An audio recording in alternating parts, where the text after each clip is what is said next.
ماشاءاللہ ماشاءاللہ، کیا بات ہے کیا بات ہے. نعرہ تکبیر،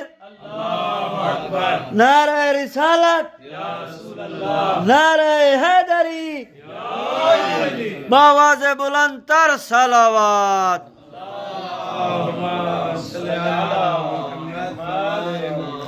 ماشاءاللہ ماشاءاللہ. ما شاء الله لا حول ولا قوة إلا بالله العلي العظيم. رب اشرح لي صدري ويسر لي أمري واحلل عقدة من لساني يفقهوا قولي. أعوذ بالله من الشيطان الرجيم. بسم الله الرحمن الرحيم. الحمد لله الذي بطن خفيات الأمور ودلت عليه أعلام الظهور وامتنع على عين البصير فلا عين من لم يره تنكر ولا قلب من أثبته يبصر. ثم الصلاة والسلام والتحية والإكرام على العبد المؤيد والرسول المسدد المصطفى الأمجد والمحمود الأحمد سيدنا وحبيب إله العالمين مولانا أبي القاسم محمد.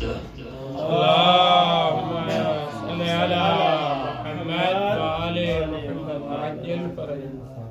ثم الصلاة والسلام على أهل بيته الطيبين الطاهرين المعصومين الغر الميامين الذين أذهب الله عنهم الرجس وطهرهم تطهيرا. اللهم صل على محمد وآل محمد وعجل فرجهم. ورحمة الله على أحبابهم وشيتهم ومواليهم ومحبيهم ولعنة الدائمة على أعدائهم ملعونين. أما بعد فقد قال رسول الله صلى الله عليه وآله وسلم الحسين مني وأنا من الحسين. صلوات پڑھیں محمد وعلى محمد کی اللهم صل على محمد وآل محمد وعجل فرجهم. دعا ہے خداوند منان ہماری اس جشن کو اپنی بارگاہ میں قبول اور منظور فرمائے. اس کے طفیل پروردگار آپ تمام حاضرین اور غائبین کی نیک حاجات کو پورا فرمائے. آپ کی نیک توفیقات میں اضافہ فرمائے. ہمارے گناہان کبیرہ و صغیرہ سے درگزر فرمائے. ہمارے ملجأ و مأویٰ امام زمان عجل اللہ فرجہ کے ظہور میں تعجیل فرمائے. ان تمام دعاؤں کی قبولیت کے لیے مل کر صلوات پڑھیں. اللهم صل على محمد وعجل فرجهم. آج جس ہستی کا میلاد مسعود ہم منانے کے لیے جمع ہوئے ہیں وہ کوئی عام ہستی نہیں ہے. سبحان اللہ.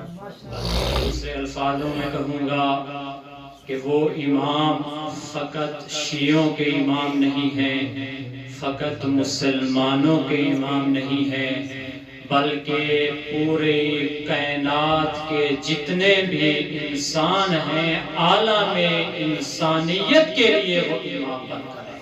سبحان اللہ سبحان اللہ سبحان اللہ. اسی وجہ سے رسول اکرم صلی اللہ علیہ وآلہ وسلم نے یہ فرمایا الحسین منی وانا من الحسین، کہ حسین مجھ سے ہے اور میں حسین سے. یعنی جس طرح رسول کو وما ارسلناک الا رحمت للعالمین بنا کر بھیجا، جس طرح وہ رسول تمام عالمین کے لیے رسول ہے، تمام عالمین کے لیے پیغمبر بن کر آئے ہیں، تو یہاں اس حدیث سے ہمیں یہ نتیجہ ملتا ہے کہ حسینیت فقط کسی خاص دور کے لیے نہیں ہے، حسینیت تمام عالم کے لیے ہے۔ جتنے جہان ہیں ان تمام جہانوں میں اگر کسی دین کو دیکھنا چاہتے ہو تو دین کا دوسرا نام ہے الحسین منی، دین کا دوسرا نام ہے الحسین منی۔ ایک مرتبہ رسول اکرم صلی اللہ علیہ وآلہ وسلم بیٹھے ہوئے تھے، سلمان فارسی نے یہ روایت کی ہے کہ سلمان کہتے ہیں کہ دخلت علی النبی فاذا الحسین، کہ میں رسول اکرم صلی اللہ علیہ وآلہ وسلم ختمی مرتبت کے پاس آیا کہ اچانک میں نے دیکھا کہ امام حسین آئے ہیں۔ امام حسین کو رسول نے اپنے پہلو میں بٹھایا اور بٹھا کر امام حسین کو بوسے دینے شروع کر دیے اور آپ امام حسین کا تعارف کرنا شروع کر دیا۔ اگر تساں چاہندے ہو تو تواڈے سامنے ہی تعارف کروں چاہ ماشاءاللہ ماشاءاللہ۔ آپ علماء ہیں، خطباء ہیں، یقیناً آپ نے پڑھا بھی ہوگا اور یہ حدیث آپ نے سنی بھی ہوگی کہ رسول اکرم صلی اللہ علیہ وآلہ وسلم نے امام حسین کا تعارف اسی انداز میں کرایا کہ جو مجھ سے پہلے مولانا صاحب خطاب کر رہے تھے کہ امام حسین وہ ہیں کہ جن کو ایسا گھرانہ نصیب نہیں، جن کو ایسا گھرانہ نصیب ہوا جو آج تک کسی کو نہیں ملا۔ واہ واہ واہ، سبحان اللہ سبحان اللہ۔ رسول نے تعارف کرایا اور کہا اے حسین انت الامام وابن الامام وابو الائمہ، اے حسین تو امام ہے خود بھی اور ایک امام کا بیٹا ہے اور اپنے بعد آنے والے 9 ائمہ کا باپ ہے۔ انت السید وابن السید وابو السادات، اے حسین تو خود بھی سید و سردار ہے، ایک سید اور سردار کا بیٹا ہے اور اپنے بعد آنے والے 9 سرداروں کا باپ ہے۔ اور پھر کہا اے حسین انت الحجہ وابن الحجت وابو الحجاج، اے حسین تو خود بھی حجت خدا ہے اور ایک حجت خدا کا بیٹا ہے اور اپنے بعد آنے والی 9 حجتوں کا باپ ہے۔ یہ تعارف کرایا ہے امام حسین کا سید الرسل نے، اس رسول نے کہ جو وما ینطق عن الہوی ان هو الا وحی یوحی کا مثال، یعنی وہ رسول کہ جو اپنی طرف سے کوئی بات نہیں کرتا بلکہ وحی ہوتی ہے تو زبان پر الفاظ جاری ہوتے ہیں، یہ وحی ہوئی تو زبان پر الفاظ جاری ہوئے۔ تو میں آپ سے یہ سوال کروں گا رسول اکرم نے کیوں فرمایا الحسین منی وانا من الحسین، کہ حسین مجھ سے ہے اور میں حسین سے ہوں۔ اگر اس کو آپ سمجھنا چاہتے ہیں تو فقط میں خلاصے کے طور پر چند منٹوں میں اس میں تمہید کے ساتھ آپ کو کچھ بیان کرتا ہوں۔ صدر المتأہلین ملا صدرہ، نعرہ تکبیر، اللہ اکبر، نعرہ رسالت یا رسول اللہ، نعرہ حیدری، آواز بلند تر صلوات، ماشاءاللہ ماشاءاللہ۔ کیونکہ الحسین منی تو سب کو سمجھ میں آ جاتا ہے کہ حسین مجھ سے ہیں، کیونکہ امام حسین رسول اکرم صلی اللہ علیہ وآلہ وسلم کے نواسے، یہ سمجھ میں آ جاتا ہے۔ لیکن دوسرا جملہ کہ انا من الحسین، کہ میں حسین سے ہوں، تو یہ آپ کیسے سمجھیں گے؟ رسول ہیں نانا، ایک نانا کیسے نواسے سے ہو سکتا ہے؟ تو آئیں میں آپ کو بتاؤں، یہاں بتایا ہے صدر المتعلقین نے یہ حدیث نقل کی ہے، انہوں نے اصول کافی کی شرح لکھی، اس شرح میں اس حدیث کو نقل کیا ہے کہ عیسیٰ مسیح نے یہ روایت بیان کی ہے کہ نہیں یلجا ملکوت السماوات حتی یولدا مرتین، کہ کوئی بھی شخص ملکوت سماوات تک نہیں پہنچ سکتا، یعنی آسمانوں کے رازوں کو نہیں جان سکتا، حتی یولدا مرتین، یہاں تک کہ اس کی 2 مرتبہ ولادت ہو۔ ایک مرتبہ تو ولادت وہی ہے جس کو ہم آج منا رہے ہیں کہ 3 شعبان المعظم کو ولادت با سعادت ہوئی، اور جو خوشی ہمیں آج ملی ہے اس کا ہم اظہار جتنا بھی کریں ہم نہیں کر سکتے۔ کیوں؟ کیونکہ یہ ولادت جسمانی ہے، ایک ولادت وہ ہے جو نورانی ہے۔ اس نورانی ولادت کو امیر المومنین نے نہج البلاغہ میں یہ الفاظ بیان کیے ہیں کہ کان اللہ ولم یکن قبلہ شیء، کہ اللہ کی ذات تھی، اللہ سے پہلے کچھ نہ تھا، عدم کا سناٹا تھا، عدم کے سناٹے کو اللہ نے توڑا اور ہم محمد و آل محمد کے انوار کو کھل کیا۔ سبحان اللہ، سبحان اللہ۔ یعنی یہ ولادت جسمانی ہے، ایک ولادت کیا ہے؟ ولادت نورانی ہے۔ اس نورانی ولادت جو سب سے پہلے کائنات میں ہوئی ہے، کیوں؟ کیونکہ جب حضرت آدم کو اللہ نے خلق کر دیا، خلق کرنے کے بعد جب آدم پیدا ہو گئے، ان کے جسم میں روح پھونک دی گئی، تو حضرت آدم نے سوال کیا پروردگار سے، رب ہل خلقت احدا من قبلی، اے اللہ کیا تو نے مجھ سے پہلے کسی کو پیدا کیا؟ آدم نے سوال کیا، اے پروردگار کیا مجھ سے بھی پہلے کوئی مخلوق پیدا کی ہے؟ تو جواب آیا نا، اے آدم میں نے مٹی سے تجھ سے پہلے مٹی سے کوئی مخلوق پیدا نہیں کی، اگر ہاں پیدا کیا ہے تو تجھ سے پہلے 5 انوار حل کیے ہیں۔ حضرت آدم نے کہا اے اللہ کون سے انوار؟ تو اللہ نے حضرت آدم کو وہ نور دکھائے، رآ انوارا خمسطا رکعا وسجدا، حضرت آدم نے 5 نور دیکھے جو رکوع کر رہے تھے، سجود کر رہے تھے۔ حضرت آدم نے کہا اے اللہ ان کا تعارف کرا، حضرت آدم کو کہا خداوند متعال نے، اے آدم اگر یہ نہ ہوتے تو میں نہ زمین پیدا کرتا، نہ میں آسمان پیدا کرتا، نہ یہ زمین ہوتی، نہ آسمان ہوتا، نہ یہ کرسی ہوتی، نہ عرش ہوتا، نہ لوح ہوتی، نہ قلم ہوتا۔ پھر فرمایا اے آدم اگر میں ان کو پیدا نہ کرتا وما خلقت، تو میں تجھے بھی پیدا نہ کرتا۔ سبحان اللہ، سبحان اللہ، کیا بات ہے، نعرہ حیدری، اگر ان کو پیدا نہ کرتا تو تجھے بھی پیدا نہ کرتا۔ پھر کہا اے آدم یہ وہ ہستیاں ہیں جب تجھے کوئی بھی مشکل پیش آئے، اذا لکا حاجت، جب تجھے کوئی بھی حاجت پیش آ جائے، کیونکہ آج امام حسین کی ولادت کا سعادت کا دن ہے، اگر ہمارے دل میں کوئی دعا ہے، کوئی خواہش ہے، کوئی نیک تمنا ہے، تو اس کو ہم اس دروازے سے لے سکتے ہیں۔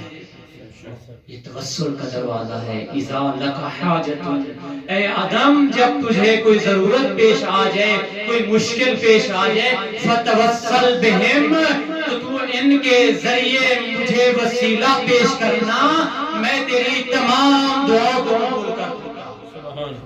پھر کہا اے آدم یہ وہ ہستیاں ہیں، مزید تعارف کروایا، اگر کسی کے دل میں ان کے خلاف ذرا بھی بغض ہوا تو میں ان کو جنت تو کیا جنت کی خوشبو بھی نہیں سکتی۔ یہ وہ ہستیاں ہیں. پھر حضرت آدم نے کہا اللہ ان ہستیوں کا مزید تعارف کراتا ہوں اور پھر اپنے موضوع کی طرف آتا ہوں. تو وہاں تعارف کرایا ہے خداوند متعال نے. آپ نے سنی ہوئی ہے یہ حدیث کہ رسول اکرم صلی اللہ علیہ وآلہ وسلم کا تعارف کروایا کہ انا المحمود و ھذا المحمد، کہ میں محمود ہوں اور اپنے اس محمود نام سے مشتق کر کے اس پہلے نور کا نام محمد رکھا. سبحان اللہ. بابا سے بلند صلوات. اللہم صلی علی محمد. یہ حدیث مشہور حدیث ہے جس کو صاحب فرائد السندین اہل سنت کے مشہور مورخ ہیں، انہوں نے اپنی کتاب میں لکھا ہے. انہوں نے اس حدیث کو 3 روایتوں کے ساتھ پیش کیا ہے. میں آپ کے سامنے وہ 3 روایتیں کہ امیر المومنین کے بارے میں انہوں نے 3 روایتیں بیان کی ہیں. کہ پہلی روایت میں کہا خداوند متعال نے یہ تعارف کروایا دوسرے نور کا کہ انا الاعلی و ھذا العلی، کہ میں اعلی ہوں اور اس دوسرے نور کا نام علی رکھا ہے. اور پھر دوسری روایت میں آیا ہے کہ انا العالی و ھذا العلی، کہ میں عالی ہوں اور اس دوسرے نور کا نام علی رکھا ہے. اور پھر تیسری روایت میں آیا ہے کہ انا العلی و ھذا العلی، کہ میں علی ہوں اور اس نور کا نام بھی علی رکھا ہے. کہ وَهُوَ الْعَلِيُّ الْعَظِيمُ، آیت الکرسی کے الفاظ ہے کہ میں بھی علی ہوں، یہ بھی علی، لیکن فرق یہ ہے میں صانع علی، یہ مصنوع علی، میں بنانے والا علی، یہ بننے والا علی، میں خالق علی، یہ مخلوق علی، میں رازق علی، یہ مرزوق علی، میں معبود علی، یہ عابد علی، میں مسجود علی، یہ ساجد علی.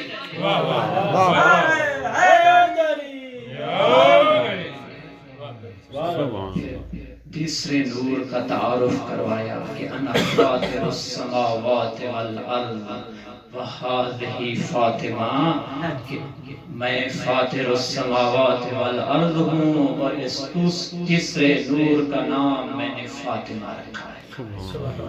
چوتھے نور کا کہ انا المحسن وھذا الحسن، کہ میں محسن ہوں اور اس چوتھے نور کا نام میں نے حسن رکھا.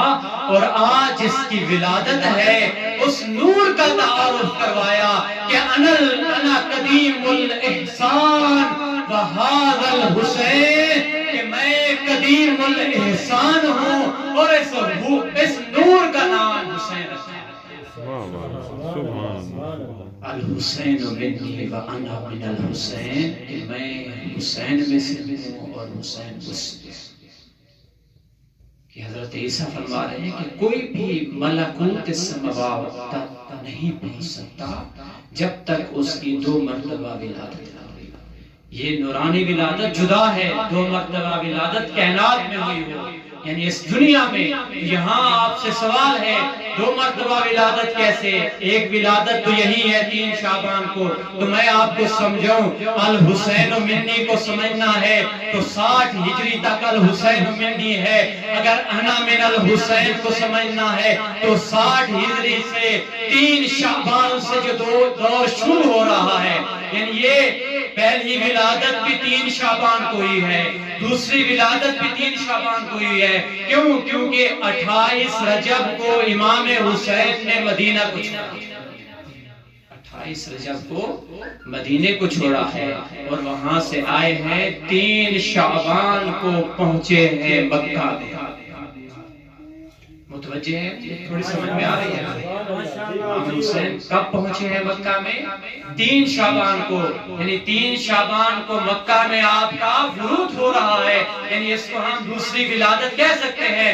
کیوں؟ کیونکہ آپ کس مقصد کے لیے آئے ہیں؟ تو آئے وہ مقصد سمجھے کہ جس جہاں سے امام حسین آئے، اور وہ مقصد کون سا تھا؟ میں پہلے بھی بیان کر چکا ہوں. آیا مقصد یہی تھا کہ یزید کی بیعت نہیں کرنی؟ یہ مقصد تھا؟ نہیں. اگر یزید کی بیعت نہیں کرنی تھی تو آپ کے ماننے والوں نے، محبان نے، شیعوں نے آپ سے کہا تھا مولا آپ نے بیعت نہیں کرنی تو نہ کریں، آپ یمن چلے. وہاں امیر المومنین کی شیعہ موجود ہیں، ماننے والے موجود ہیں، وہاں آپ رہ لیں گے، بیعت بھی نہیں ہوگی۔ تو دوسرا سوال، امام حسین کیوں آئے ہیں پھر مکہ اور مکہ سے پھر کوفہ کی طرف نکلے ہیں؟ وجہ کیا ہے؟ کیا کوفیوں کے خط تھے کہ کوفیوں نے خط لکھے؟ اس وجہ سے امام حسین جا رہے ہیں؟ نہیں، کیوں؟ کیونکہ راستے میں جب حضرت مسلم ابن عقیل کی شہادت کی خبر مل چکی تھی تو وہاں یعنی وہ مقصد تو نہیں ہو سکتا کہ خطوں کی وجہ سے جا رہے ہیں، نہیں وہ مقصد نہیں ہے، تو کون سا مقصد ہے؟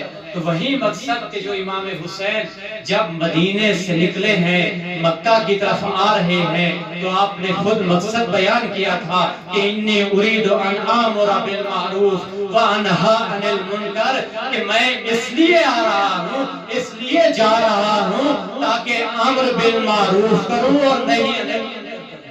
سبحان اللہ، سبحان اللہ، یہ مقصد ہے، اور یہیں سے دوسری ولادت نصیب ہوتی ہے، اور یہ ہر شخص کو ہو سکتی ہے۔ کیوں؟ وہ کہ جو امر بالمعروف کرے اور نہی عن المنکر کرے، کہ یہ مشہور حدیث ہے کہ امام باقر علیہ الصلوۃ والسلام سے حدیث ہے کہ یأتی علی الناس زمان، ایک وقت آئے گا لوگوں پر کہ اس وقت کے لوگ کیا ہوں گے؟ امر بالمعروف اور نہی عن المنکر نہیں کریں گے، لا یوجبون معروفا بامر، کہ وہ کسی نیکی کو حکم دینے کا جواب نہیں دیں گے، ولا انہا، اور نہ ہی نہیں کریں گے اور کسی کام سے روکیں گے، الا اذا آمنوا الضرر، مگر اس وقت کریں گے جب انہیں نقصان کی کیا ہوگی؟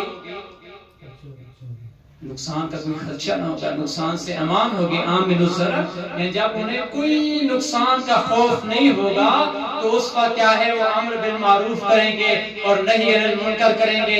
وَيَطْلُبُونَ لِأَنفُسِهِمْ الرُّخَصَ وَالْمَعَاذِيرَ، اور وہ اپنے آپ کے لیے کیا کریں گے؟ رخصت تلاش کریں گے اور عذر بندی اور بہانے تلاش کریں گے، اور کہیں گے کہ اس وجہ سے ہم نے امر بالمعروف اور نہی عن المنکر نہیں کیا ہے۔ اور وہ نماز یقبلون علی صلاتہم، کہ وہ نمازیں ادا کریں گے جب تک ان کو جان اور مال کا خوف نہیں ہوگا۔